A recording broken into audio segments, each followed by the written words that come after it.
guys, today I'm going to teach you how to can meat. The only thing you need to can meat is a pressure canner, wide mouth jars, and I recommend wide mouth jars because the smaller ones are really hard to clean the little bits and pieces of meat that stick on the jars afterwards. And in fact, my hands don't even fit in the small mouth. So wide mouth jars, I'm using quart ones. And then you need meat of any kind that's like 80% lean or leaner. So you can technically can fattier meats such as bacon. There's a certain way you can can bacon using wax paper and stuff. And sausages tend to sometimes never take a seal because it's too greasy around the top in case everything is siphoning when you're cooking it. But any kind of meat that's 80% lean or leaner, so 75%, 80%, 70%, 60, I'm going the wrong way. You know what I mean though. So like 85% lean is fine, 90% lean is fine. Oh no, I'm losing my mind today. So you just need jars, pressure canner, meat, and salt.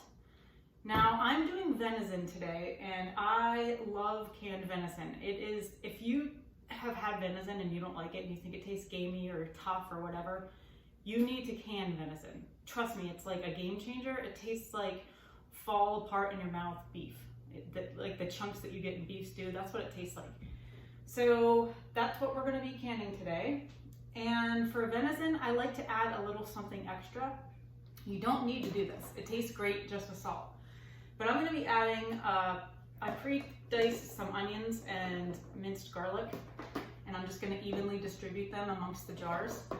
And I'm gonna give it a few shakes of black pepper just because I think it brings out the flavor more. So, and you wanna have vinegar because you're gonna wipe the rims with paper towels when you're done. This is super simple. I'm using an electric pressure canner. It's the Presto Precise. It's a digital canner. It only holds 5 quarts, but I love it and I like it better than the traditional way because you don't have to babysit it.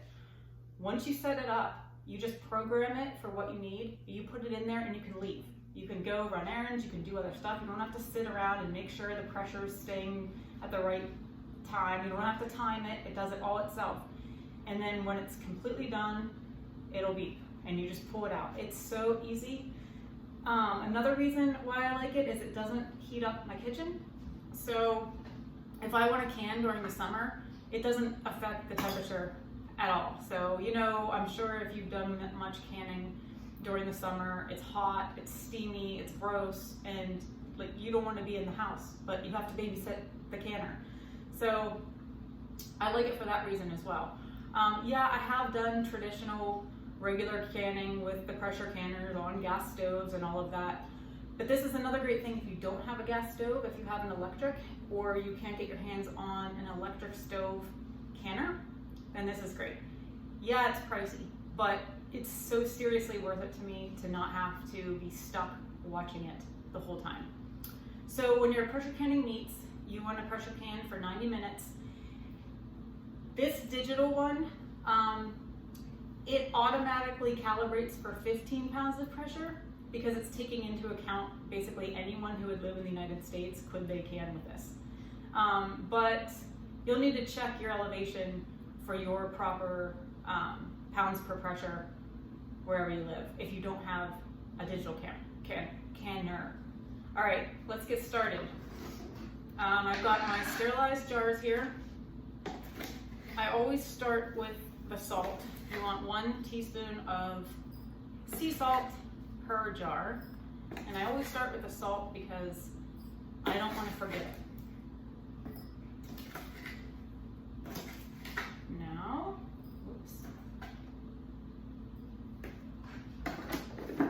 Now I'm going to put in some black pepper and I'm just going to do a few shakes in each one.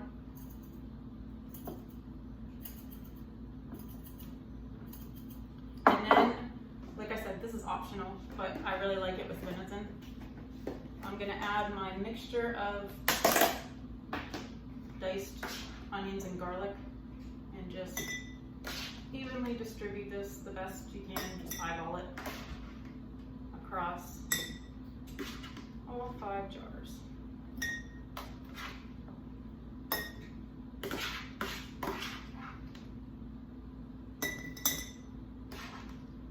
this is the venison that our 14-year-old daughter got. It was her first deer, so she's pretty excited.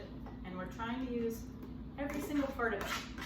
So what we did when we were butchering is we saved like the roasts and the back straps to freeze because those are just really good to grill. And all of the rest of kind of like the chewy, gummy stuff. Better take my rings off. Make sure you have clean hands. I did wash my hands before I did this. All of this kind of chewy, tough stuff that you don't know what to do with. You remove that silver stuff and the fat and cartilage and all that, and then just make it into chunks, kind of like if you were doing a beef stew. Oops, I usually use this. And you don't have to add any liquid to any of this. Now, I've also done various meats with liquid. I kind of like it to just cook in its own juices, but one good liquid to add, oops, this one needs a little more. You want to leave about 1 inch head space, by the way. One good liquid to add is like a beef broth or a bone broth or venison broth or bone broth that you made with the bones, which I haven't gotten to yet, so I'm not worried about it. But I will be making venison bone broth. Or French onion soup. Homemade is better, but if you don't have the time, you can get like the concentrated French onion soup from the store, and it's not as healthy, but it tastes great, and it's really, really good. Now, if I don't get, it doesn't look like I'm going to be able to use all of this meat. If I have leftover of this venison, I'm probably going to run it through a meat grinder, and then I'm going to add French onion soup to that, and then I'm going to can the ground meat with French onion soup in it, because then it'll just kind of fall apart when you take it out, and it's really good with spaghetti and pasta, or spaghetti sauce and pasta. So that's another way you can use venison if you don't like the taste. If you can it in French onion soup, trust me, you'll like it. Let's see here. And we also saved the hide of the deer. So I've been looking over different methods of tanning. And I found that you can tan hides with egg yolks. My husband didn't want to mess around with the brain wave. He said, no, I'm not dealing with that. I'm not digging out the brains. So I know that there's a way to do that as well. But there's a way to do it with egg yolks. So I'm thinking about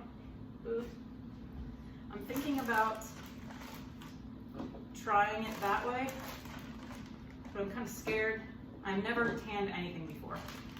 So I might just go with like the traditional way with the tanning stuff you buy from the store my first time, because I'm a little nervous. If I had a smaller hide, like a rabbit or something to practice on, I wouldn't mind, or if I had several, I would like to try several, but I will be trying that, and I probably won't make a video as I'm doing it, because I've never done it before and I don't know what I'm doing, but I'll probably either post an update or do a video about what processes I did. And I'll do that even if I totally screw it up, because then you'll know what not to do. I'm gonna try to finish the rest of this bag, and then I'll show you what I do next. I'm actually using Tatler lids. They're made in the USA, and they're reusable, and I love them. The only difference is, with regular metal lids, you have to, hold on. You have to leave, you don't tighten the bands when you pull them out, you just leave it and they seal. With Tatler lids, let me wash my hands.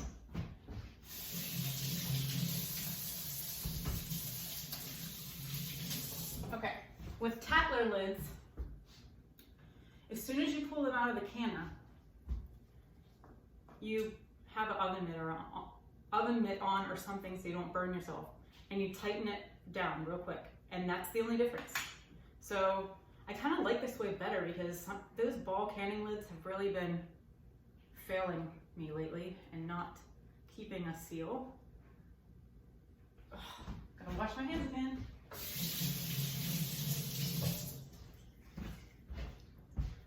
All right, now before you put the lids on, I'm gonna wipe the tops of these jars with some vinegar. And that just makes sure you don't have anything sticking that would prevent you from getting a good seal.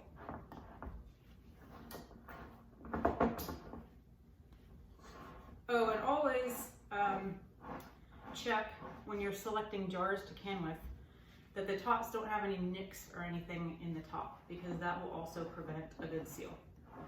All right, now I'm not using any liquids or anything. These are what the Tatler lids look like. They're two pieces. There's a plastic part, like a plastic lid, and then there's this seal, this rubber seal that goes right on top. So you put them together, and as with regular metal lids, you just do it fingertip tight. You want to allow the air to be able to escape. And I already preheated this canner thing, and my meat's not super cold, so I won't have any issues.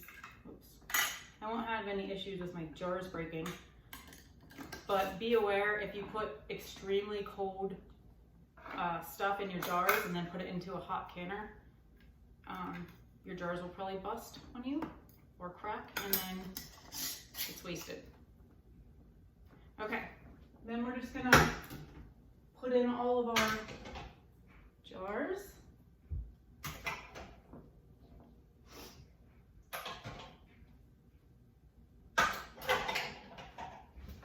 Okay, then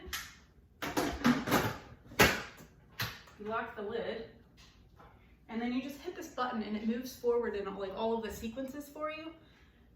And I guess I did lie. You have to babysit it for about, until it comes up to pressure, and then you have to put the weight thing on.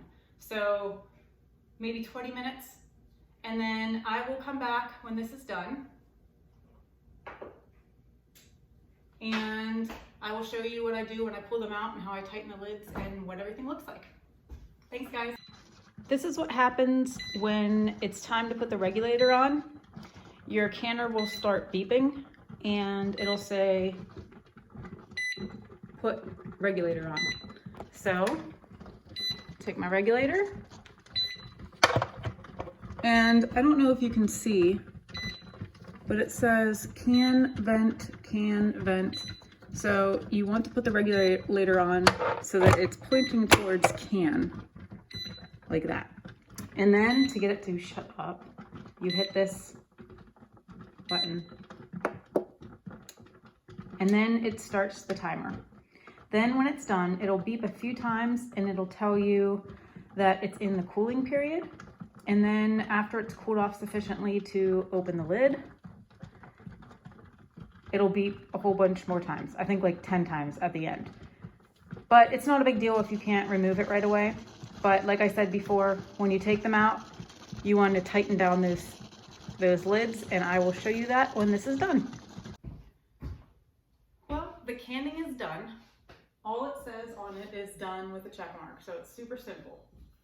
All you do is you remove the regulator from the back, and you unlock it. Now, this is where it's different than regular canning lids.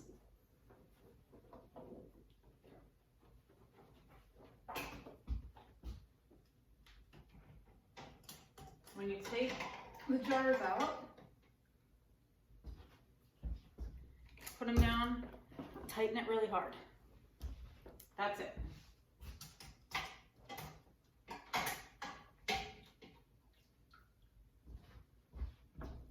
And then, after after you get all your jars out, tighten them. You're gonna let them sit untouched for 24 hours.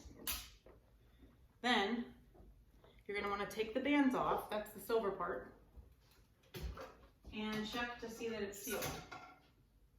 If it didn't seal, then the best thing to do is just put it in the fridge and plan on eating it in the next few days. But like I said previously, I like these better. I think ball canning jars and lids have been manufactured in China or something like that because their quality has gone way down. All right, and that's it. You can see it bubbling. Looks good. Thanks, guys.